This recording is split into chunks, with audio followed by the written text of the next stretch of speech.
A new study shows that women on television are still way more likely to be mothers and wives and not professionals, and there's not a lot of them in TV these days. So this study from San Diego State University's Center for Women in Television and Film says that despite people like Issa Rae, Jenji Kohan, and Shonda Rhimes taking a giant place and getting a lot of notoriety in television, women's participation in TV still lags behind men a lot. So the conclusion: 68% of the shows studied had casts that included more men than women. Women characters only accounted for 42% of all speaking characters. Latinas only accounted for 5% of all speaking women characters. Wow. Women characters are more likely to be defined by their marital status than men, less likely to be seen working or at work, and were more likely to have personal life oriented roles like mother or wife. Bree, you're a woman in media. Yeah, I mean, you think? Accurate. There's a whole show about it called Mom, a sitcom. Oh yeah. She's a mom and a wife, I guess. Yeah, they're both moms. I've actually never seen it, so I don't. I just know that they're moms. It's Allison Janney and Anna Faris, right? Yeah, yeah. And they're both moms. They're both moms. I don't know. What do you think? Well, all I can say is, at least white women get to have speaking roles. At least they get the chance to participate in most things, whereas women of color don't. Like what you were saying, Latina women. 5%. It's like 5%, and they're stereotypes. Like the characters that they get to play are like maids. Like, and Sofia Vergara has or like thick, hot, hot side piece, or like, you know what I mean? Yeah. So it's so crazy. Yeah, it's bullshit. But I'm glad they brought up Issa Rae because I fucking love the show Insecure. You do. It's so good. Yeah.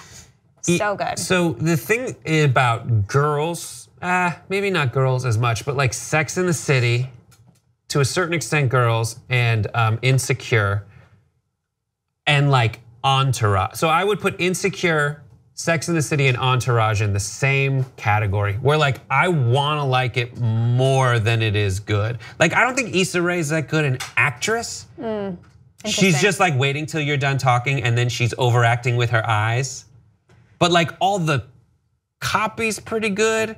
But like I want that void to be filled in television. In Entourage, like I wanted like to have fun with my friends. Yeah. In 2002, I wanted that void to be filled so much that I said it was really good. And I think a lot of people are gonna hate me for that.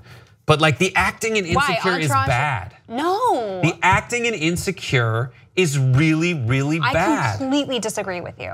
Completely, Really? Especially season 2. She's not listening. Like season 2 I watched. So many great moments in season 2 where she just like kind of like inwardly is like falling apart. I don't know. Okay, I don't want to spoil anything, but like, when she meets up with her ex, okay, I don't want to spoil anything, but there is this moment that's just like that like sat with me for days. I don't know. I just want it to be like I want that show to be better, and I like it. But there's so many times where I'm like, just like the typing is so or whatever. I don't know. I want it to be so much better. When she looks at herself in the mirror and gives herself pep talks, that's the most I can relate to a character ever. Like I do that. Like when she talks to herself in the mirror, that's like I never have related to a character more than when she does that. Yeah, it always makes me laugh. Always. So especially her Broken Pussy song. Yeah. And I like it. That's the thing is like a lot of the time I like the script and everything, but just it's that. And it feels bad to have all the other actors who are there, who are good, go up.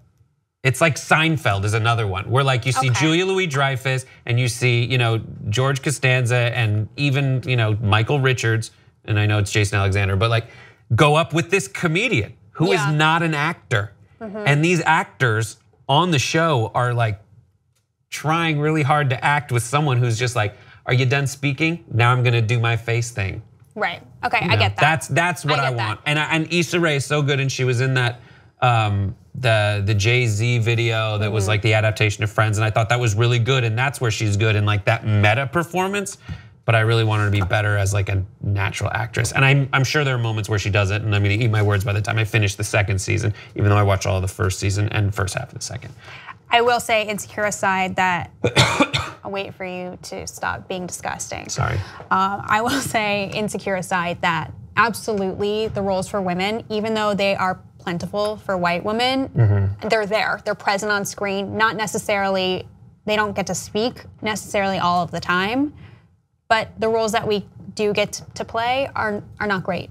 They're not great. Like no one wants to play like somebody's mom, like, or wife. Like that's their title. Like you wouldn't even, if someone were describing the movie to their friends, they would say, and then the wife. They wouldn't say, oh, like the character's name. You know how it's like in a movie, like a Quentin Tarantino movie, you're talking about, I don't know, what's a famous character from Quentin Tarantino? Django. You're talking about Django. You wouldn't say like, you'd say, or Leonardo DiCaprio in that role. You wouldn't say, the guy. Kerry Washington. You wouldn't be like, and then Kerry Washington's character, blah, blah, blah. Like, I don't know. Like, there's a thing called the Bechdel test for TV, for movies anyways, where if you look through like the vast majority of movies that get made in Hollywood, the Bechdel test is, are there two women talking together in a scene by themselves talking about something that isn't a man? Right. And you would be baffled by how many films do not pass that test. It's always like, I can't believe he's not talking about me, and this is tough trying to land that guy. Yeah, and most of those movies are written by men. But at least a lot of films now are at least trying to, and the move in Hollywood, it seems, is for more films for women, at least comedies, starring all women. Yeah. And for better, for worse, I mean, I think that's a good thing. Here's another silver lining to it. It says that off screen, off screen it's worse. So that 97% of programs had no women directors of photography, so it's like camera women.